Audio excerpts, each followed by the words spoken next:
அதாவது இம்முறை பாராளுமன்ற உறுப்பினருக்காக ஒதுக்கப்பட்ட டிசிபியில் கல்முனை பிரதேசத்தை நிரந்தரமான வசிப்பிடமுள்ள ஒரே ஒரு பாராளுமன்ற உறுப்பினராகிய எனக்கு நான் டிசிபி ஃபண்டில் 25 லட்சம் நட்பட்டி முனை மார்க்கெட்டில் உள்ள முதல் மாடி கைவிடப்பட்ட அந்த முதல் மாடியில் மக்களுக்கான ஒரு சமூக மண்டபம் உருவாக்குவதற்காக முன்வைத்துள்ள சூழ்நிலையிலும் அதை கல்முனை பிரதேச செயலகத்தில் அனுமதிப்பதற்காக கல்முனை பிரதேச செயலக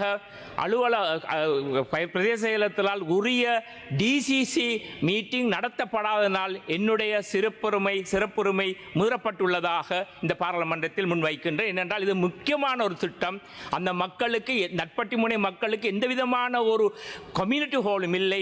ஆனால் கைவிடப்பட்ட மார்க்கெட்டில் உள்ள முதலாவது ஷோவை ஒரு கம்யூனிட்டி ஹாலாக மாற்றுவதற்கான அந்த வேலை திட்டத்தை அங்கீகரிக்க வேண்டும் என்று கேட்டுக்கொள்கின்றேன். ප්‍රධාන වැඩ කටයුතු ආරම්භයේ යෝජනා ගරු හර්ෂණ රාජකරුණා මන්ත්‍රීතුමා. ගරු අර්ජුන මන්ත්‍රීතුමා ඔබතුමා පොයින්ට් එක කියන්න. பாராளுமன்ற நிலையில் கடலை சட்டம் 3 செக்ஷன் 3 2 இதில் சொல்லப்பட்டிருக்கிறது சபாநாயகரின் தத்துணுவின் பேரில் காலத்துக்கு காலம் உறுப்பினர்களுக்கு ஆசனங்கள் குறித்து ஒதுக்கப்படல் வேண்டும் என்று எங்களுடைய பாராளுமன்றத்திலே இந்த வரிசையிலே பாராளுமன்றத்தை பிரதிநிதித்துவப்படுத்துகின்ற கட்சிகளுடைய தலைவர்களுக்கு முன்வரிசை ஆதனம் ஒதுக்கப்படுகிறது. ஆனால் கௌரவ பாராளுமன்ற உறுப்பினர் ஸ்ரீதரன் அவர்கள் தற்போது பாராளுமன்ற குழு தலைவர் இல்லை என்று தங்களுக்கு அறிவிக்கப்பட்டிருந்து அவருடைய அந்த ஆசனம் தொடர்பாக හිටියට තමුන් නැහැ මහ හොරෙක්. ඊහත සිදු කරන ලද නැගිල්ලා කියන්නකෝ. ඔබතුමන් නැගිල්ලා කියන්න. මයික් එක අරන් කියන්න. ඊහත සිදු කරන ලද අසත්‍ය හා ඊහත සිදු කරන ලද பாராளுமன்ற ஓய்வூதியம் நீக்குதல் சட்டம் மூலம் இச்சட்டம் நிறைவேற்றப்பட்டால் அரச சேவையில் உள்ளவர்கள் அரசியலில் ஈடுபடும் வாய்ப்பு தடுக்கப்படும். ஏனெனில் அரச ஓய்வூதியம் பெற தகுதி பெறும் முன்னர் அரச சேவையிலிருந்து பாராளுமன்ற தேர்தலில் ஈடுபடும் புலமையாளர்கள் தாம் வகித்த பதவியினால் பெறவுள்ள ஓய்வூதியத்தை இழப்பார்கள். அவ்வாறு பாராளுமன்றம் வந்தவர்களுக்கு பாராளுமன்ற ஓய்வூதியமும் தடுக்கப்படும் போது அவர்களுடைய வாழ்வாதாரம் கேள்விக்குறியாகும். இதன் விளைவாக பணம் படைத்தவர்களே பாராளுமன்ற உறுப்பினர்களாகும் சந்தர்ப்பம் ஏற்படுத்தப்படும். அல்லது அரசியல் இயக்கங்களால் பொருளாதார ரீதியாக கவனிக்கப்படும் கட்சியைச் சேர்ந்தவர்களே பாராளுமன்றம் வர முடியும். எனவே முதலாவது பாராளுமன்ற உறுப்பினர்களின் வேதனத்திலிருந்து அறவிடப்படுவதின் ஊடாக ஓய்வூதியம் வழங்கலாம். இது என்னுடைய ஆலோசனை.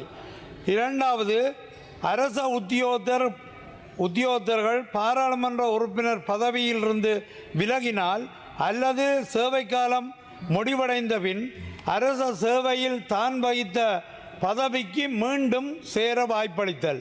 இவை எமது இலங்கை தமிழரசு கட்சியின் நிலைப்பாடாக இவ்வுயரிய சபையில் தெரிவிக்கின்றேன். அடுத்ததாக ஒரு முக்கிய விடயம், பேரவையை தலைமை தாங்கும் எங்களுடைய பிரதி சபாநாயகர் அவர்களே, சமத்துவம் என்பது கேள்விக்குறியாக உள்ள வன்னி பெரு நிலப்பரப்பில் இந்த அரசாங்கம் அபிவிருத்தி சார்ந்த ஆற்றல் படுத்தல்கள் சிலவற்றை வழங்குவதை நாங்கள் மறுப்பதற்கில்லை. அதற்காக மாறி வரும் ஒவ்வொரு அரசாங்கமும் ஆற்றுப்படுத்தல்களை மற்றும் வழங்கிக் கொண்டிருந்தால் எங்களுடைய சமத்துவ நிலையை நாங்கள் எப்போது அடைவது? துறை தோறும் புரையோடி போயுள்ள சீரற்ற வளப்பெரம்பலால் தொடர்ந்தும் வன்னிமண் வஞ்சிக்கப்படுகின்றது. தீபளாவிய வகையில் வடமாகாணம் புறக்கணிக்கப்படுவதையும் வடமாகாணத்துக்குள் வன்னி பெருநிலப்பரப்பு புறக்கணிக்கப்படுவதையும் மீள சுட்டிக்காட்டுவதிலேயே எமது பெருங்காலம் கழிகின்றது. வேலையற்ற பட்டதாரிகளுக்கு வேலைவாய்ப்பு வழங்கும் அரசு கொள்கையின் அடிப்படையில் 94ஆம் ஆண்டு தொடக்கம் சேவை பிரமாண குறிப்பு வலுப்பெறும் திகதி 2011/8/1 வரையான காலப்பகுதியில் பல்வேறு பதவி பெயர்களின் கீழ் அரச சேவைக்கு ஆட்சேர்ப்பு செய்யப்பட்டு தேசிய சம்பள மற்றும் ஊழியர் தொகை மதிப்பு ஆணைக்குழுவின் சிபார்சின் பேரில் சம்பள அளவு திட்டம் வழங்கப்பட்ட அலுவலர்கள் பின்னர் 2012/2/14 திகதியே 1745 சாயோடு 11ஆம் இலக்க வர்த்தமானி மூலம் நிகழ்ச்சி திட்ட அலுவலர் சேவையில் உள்வாங்கப்பட்டனர். பின்னர் 2012/9/7 தேதியே 1774 சாயோடு 31ஆம் இலக்க வர்த்தமானி மூலம் அபிவிருத்தி உத்தியோகத்தர்களாக பெயர் மாற்றம் பெற்றனர். அபிவிருத்தி உத்தியோகத்தர்கள் எனும் அடையாளத்துடன் பணிபுரியும் இவ்வகுதியினருக்கு முறையான இடமாற்ற கொள்கை ஏன் இன்று வரை வகுக்கப்படவில்லை?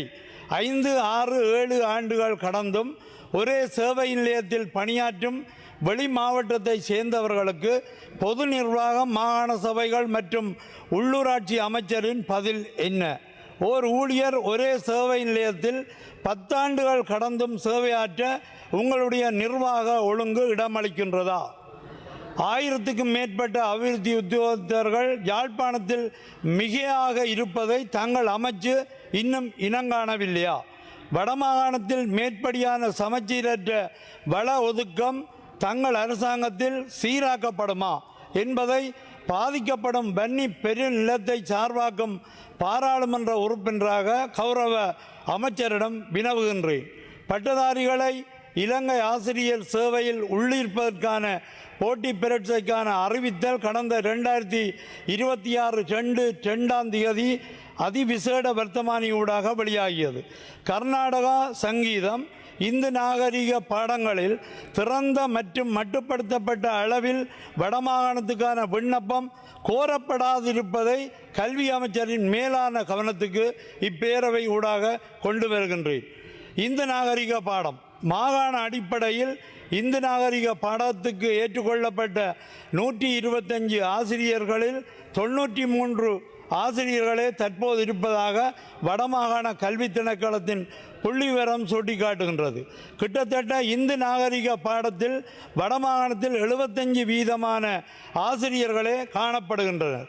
யாழ்ப்பாணத்தில் 89% ஆசிரியர்கள் காணப்படுகின்ற போதும் முல்லைத்தீவு மற்றும் மன்னார் மாவட்டங்களில் 50% ஆசிரியர்கள், வவுனியா மாவட்டத்தில் 64% ஆசிரியர்களே உள்ளனர்.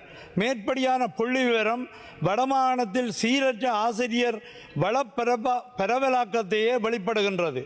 வன்னி மாவட்டத்தில் குறிப்பாக முல்லைத்தீவு மற்றும் மன்னார் மாவட்டங்கள் மேற்படி பாடத்துக்கான ஆசிரியர் பற்றாக்குறையை 50% கொண்டிருக்கும் நிலையில் மேற்படி பாடத்துக்குரிய ஆட்சேர்ப்பு ஏன் வடமாகாணத்துக்கு ஏற்படுத்தப்படவில்லை? கர்நாடக சங்கீத பாடம் வடமாகாணத்தில் கர்நாடக சங்கீதத்துக்குரிய ஏற்றுக்கொள்ளப்பட்ட ஆளணி 476, தற்போது உள்ள ஆளணி 506. யாழ்ப்பாண மாவட்டத்தில் 132 வீதமும், கிளிநொச்சி மாவட்டத்தில் 92 வீதமும், மன்னார் மாவட்டத்தில் 72 வீதமும், வவுனியாவில் 60 வீதமும், முல்லைத்தீவில் 85 வீதமும் கர்நாடக சங்கீத பாடத்துக்கு வடமாகாணத்தில் 30 ஆசிரியர்கள் மிகையாக உள்ள போதும் யாழ்ப்பாணத்தில் மட்டும் 81 ஆசிரியர்கள் மிகையாக உள்ளனர். ஆனால் வன்னி பெருநிலப்பரப்பில் உள்ள 6 கல்வி நிலையங்களில் 46 ஆசிரியர்கள் பற்றாக்குறையாக உள்ளனர். இது வன்னி மாவட்ட 1 minute please. இது வன்னி மாவட்ட பிள்ளைகளுக்கு நேரும் அநீதி இல்லையா? கௌரவ கல்வி அமைச்சர் அவர்களே, எங்கள் பிள்ளைகள் பாடத்துக்கு ஆசிரியர்கள் என்று கலைத்திறன் பெற வழியேற்றி இருக்கின்றார்கள். யாழ்ப்பாணத்தில் 81 ஆசிரியர்கள் மிகையாக உள்ளார்கள். இந்த சமச்சீரற்ற வள பரவலாக்கத்துக்கு உங்கள் விரைவான தலையீட்டை கோரி நிற்கின்றேன். இந்நிலையில் 2026 நீங்கள் மேற்கொள்ள உள்ள பட்டதாரி ஆசிரியர் ஆட்சேர்ப்பிலும் கர்நாடக சங்கீத பாடத்துக்கு வடக்கு கிழக்கு மாகாணங்களில் கோரப்படவில்லை. முல்லைத்தீவில் 8 ஆசிரியர்கள் தேவையாக உள்ள நிலையில் 16க்கும்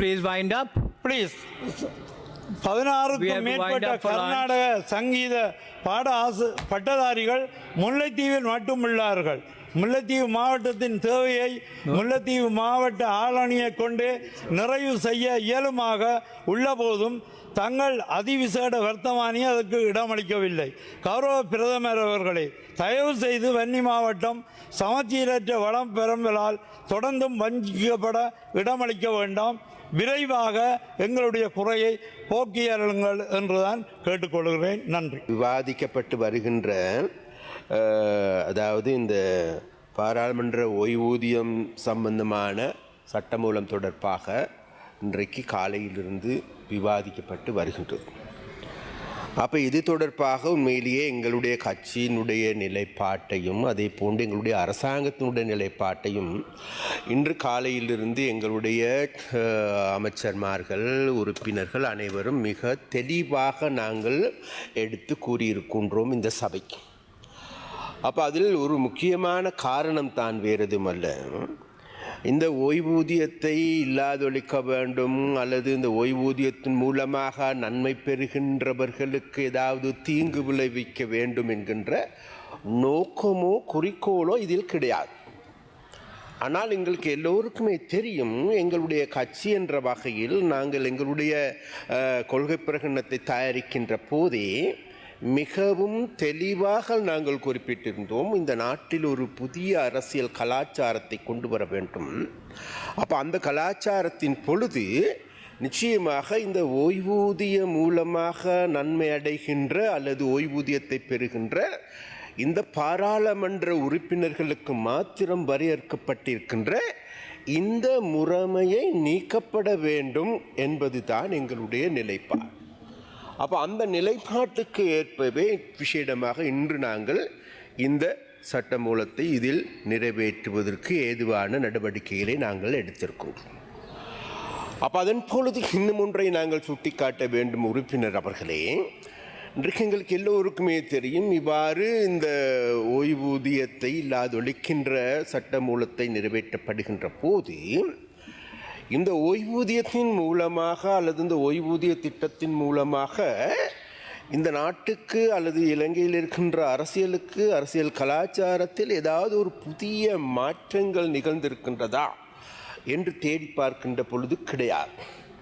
அதற்கு மாறாக எங்களுக்கு எல்லோருக்குமே தெரியும், நாங்கள் எங்களுடைய ஆட்சி பீடம் வருகின்ற பொழுதும் நாங்கள் குறிப்பிட்டிருந்தோம், விசேடமாக இந்த நாட்டில் ஒரு புதிய அரசியல் கலாச்சாரத்தை உருவாக்க வேண்டும்.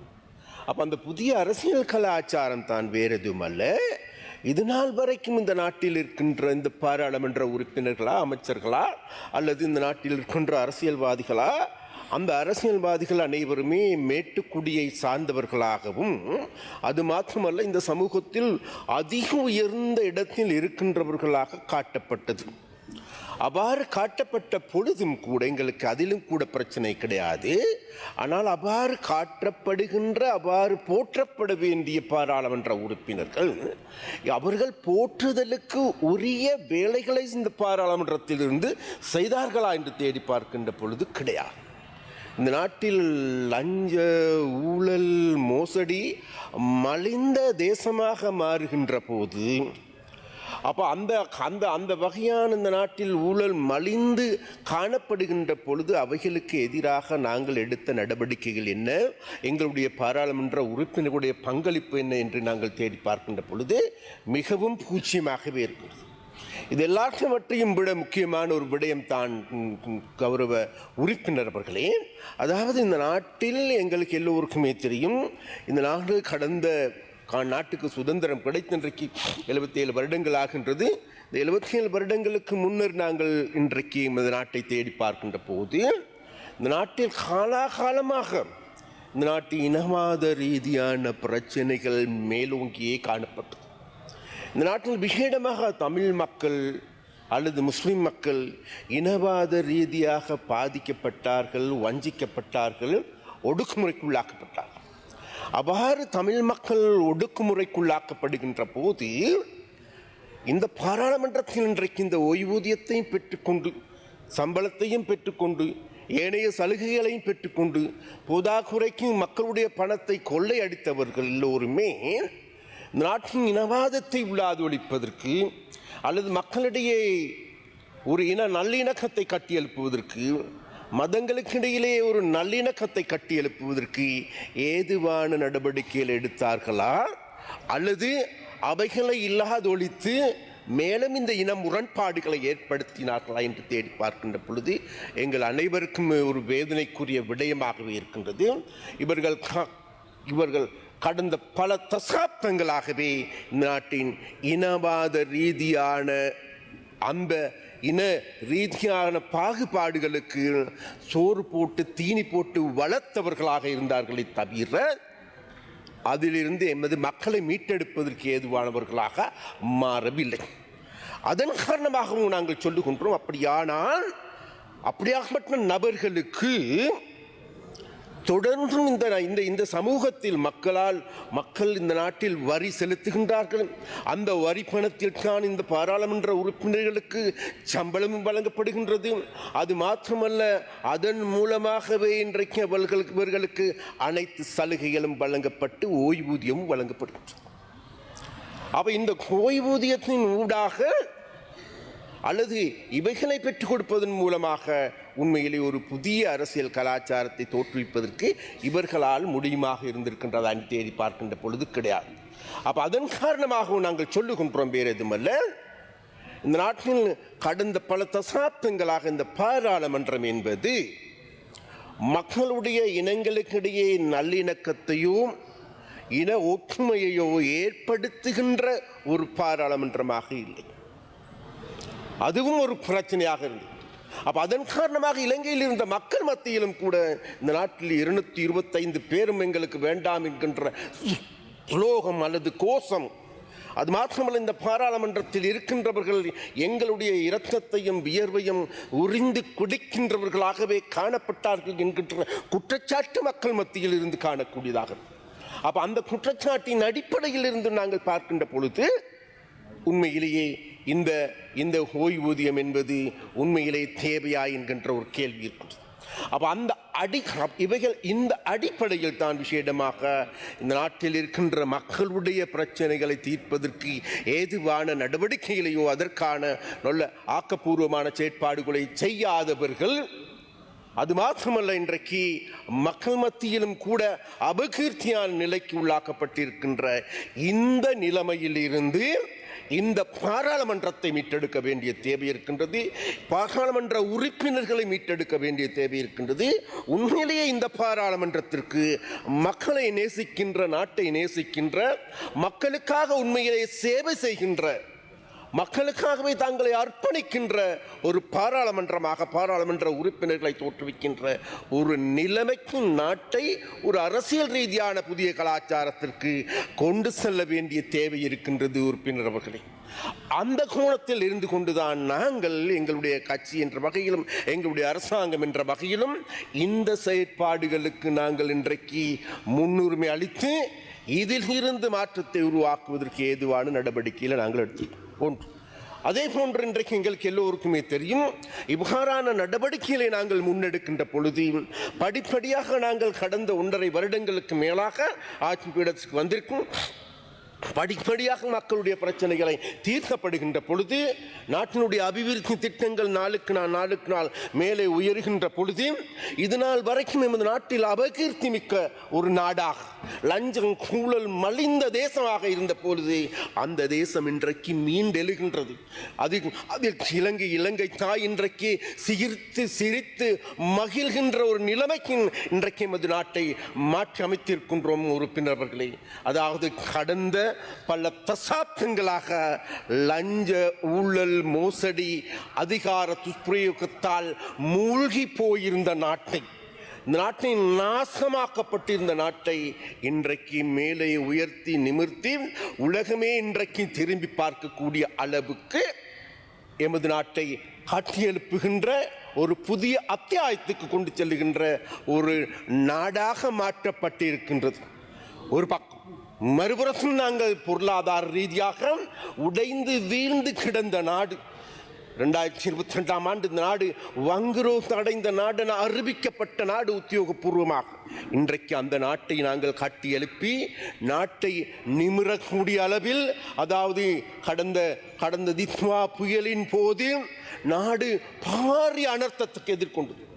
வேறு ஒரு அரசியல் கட்சிகள் இந்த இடத்தில் ஆட்சியில் இருந்திருப்பார்களாக இருந்தால் நிச்சயமாக அதோட எமது நாட்டை மேலும் பாதாளத்துக்கே தள்ளியிருப்பார்கள் என்பதுதான் உண்மை. ஆனால் இன்றைக்கு எங்களுக்கு எல்லோருக்குமே தெரியும், திஸ்மா புயலில் இருந்து மீண்டது மாத்திரமல்ல, மீண்டும் எமது நாட்டை புதிய உத்வேகத்தோடு கட்டி எழுப்புகின்ற திசையில் நாடு சென்று கொண்டிருக்கிறது.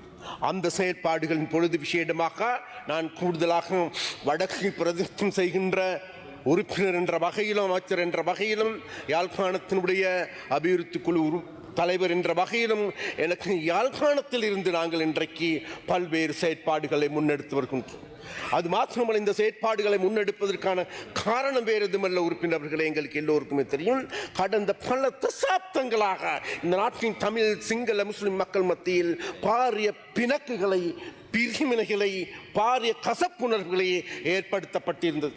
அந்த கசப்புணர்வுகள் அனைத்தும் நீக்கப்பட்டு இன்றைக்கு வடக்கா, கிழக்கா, தெற்கா, மலையகமா அனைத்து பிரதேசங்களில் வாழ்கின்ற மக்களும் தாங்கள் ஒரு தாய் மக்களாக, தாங்களுடைய ஜனாதிபதியாக, தாங்களுடைய அமைச்சர்களாக, தாங்களுடைய பாராளுமன்ற உறுப்பினர்களாக, தாங்களுடைய அரசாங்கம் என்று கூறக்கூடிய அளவுக்கு இன்றைக்கு நிலைமைகள் மாற்றப்பட்டிருக்கிறது. அவ்வாறு மாற்றம் பெறுவதற்கான காரணம் தான் வேறு எதுமல்ல, இது நாள் வரைக்கும் இந்த நாட்டில் தமிழ் மக்களை பாகுபாடான கண்ணோட்டத்தில், பிரிவினை ரீதியான கண்ணோட்டத்தில், ஏற்றத்தாழ்வான மனநிலையோடு பார்த்த நிலைமைகள் மாற்றம் பெற்று இன்றைக்கு மக்களை இன்றைக்கு அனைவருமே சமத்துவமாக, நாங்கள் அனைவருமே மனிதர்கள் என்ற வகையில் எங்களை பார்க்கக்கூடிய, கேட்கக்கூடிய ஒரு நிலைமைக்கு இன்றைக்கு நாட்டை நாங்கள் மேலே உயர்த்தி இருக்கின்றோம். அந்த உயர்வின் பொழுது நிச்சயமாக இன்றைக்கு வடக்கில் இருக்கின்ற மக்கள் அல்லது மலையகத்தில் இருக்கின்ற மக்களும் சரி, கடந்த 200 வருடங்களாக இந்த நாட்டுக்காக மாடாய் உழைத்து ஊடாய் தேந்தி தூக்கி எறியப்பட்ட மாங்கொட்டைகளாட்டம் எங்களுடைய சமூகம், மலையக சமூகம் வீழ்த்தப்பட்டிருந்தது. அந்த சமூகத்தை ஏறெடுத்தும் பார்ப்பதற்கும் கூட இல்லாதவர்களாகவே இருந்தார். அந்த சமூகத்தை இன்றைக்கு அவர்களுடைய பிரச்சனைகளை பிரதிநிதித்துவம் செய்வதற்கு, அவர்களுடைய பிரச்சனைகளுக்காக குரல் கொடுப்பதற்கு யாரும் முன்வரவில்லை என்பது இந்த பாராளுமன்றம் நன்கு உணரும். ஆனால் இன்றைக்கு எங்களுக்கு எல்லோருக்குமே தெரியும், அந்த நிலைமைகள் மாற்றம் பெற்று இன்றைக்கு மலையகத்திற்கு ஒரு புதிய அத்தியாயம் ஒன்று உருவாகுவதற்கு ஏதுவான சூழலும் ஏற்பட்டிருக்கின்றது. அது மாத்திரமல்ல, இன்றைக்கு வடக்கை எடுத்துக்கொண்டாலும் சரி, எல்லா பிரதேசங்களிலும், எல்லா மக்கள் மத்தியிலும் அங்கு இருக்கின்ற ஏழைகளா அல்லது ஏனைய மக்களா அல்லது ஒடுக்கப்பட்ட மக்களா, ஜாதி ரீதியாக குறைந்த மக்களா அல்லது உடல் ஊனமுற்றவர்களா, யுத்தத்தால் பாதிக்கப்பட்டவர்களா, விதவைகளா அல்லது எல்லா பிரச்சனைகளையும் நேரெடுத்து பார்க்கின்ற அனைத்துக்கும் தீர்வினை பெற்றுக் கொடுக்கக்கூடிய நிலைமையிலிருந்து எங்களுடைய அரசாங்கம் இன்றைக்கு செயற்படுகின்றது. அந்த வகையில் இன்றைக்கு இவ்வாறான செயற்பாடுகளை முன்னெடுக்கின்ற பொழுது உறுப்பினர்களே, இன்றைக்கு பழைய குருடி கதவ துரடி என்கின்ற பாணியில் பழைய அரசியல்வாதிகள் தாங்களுடைய பழைய இனவாதத்தையும் பழைய மதவாதத்தையும் தூண்டி இந்த நாட்டை மீண்டும் பாதாளத்தில் தள்ளுகின்ற செயற்பாடுகளையும் முன்னெடுப்பதையும் காணக்கூடியதாக இருக்கின்றது. அதில் இருக்கின்ற ஒரு சில தமிழ் அரசியல்வாதிகள் எடுத்துக்கொண்டாலும் சரி, ஒரு சில தமிழ் மக்கள் மத்தியில் சுத்துமாத்து செய்கின்ற அரசியல்வாதிகள் எடுத்துக்கொண்டாலும் சரி, மீண்டும் தமிழ் மக்களை எப்படி இனவாத ரீதியாக அவர்களை தட்டி எழுப்புவது, இனவாத ரீதியாக மக்களை தள்ளுகின்ற செயற்பாடுகளை முன்னெடுப்பது எப்படி என்கின்ற பார்க்கின்ற அதே நேரத்தில் இங்கு இருக்கின்ற மற்ற அரசியல்வாதிகளும் அந்த நிலைமையில் செயல்படுகின்றார்கள் என்பதையும் கூறிக்கொண்டு, அந்த நிலைமைக்கு எதிர்வரும் காலங்களில் நாங்கள் இடம் அளிக்க மாட்டோம் அல்லது நாட்டில் இருக்கின்ற மக்கள் இடம் அளிக்க மாட்டார்கள் என்று கூறிக்கொண்டு விடைபெறுகின்றேன். நன்றி, வணக்கம்.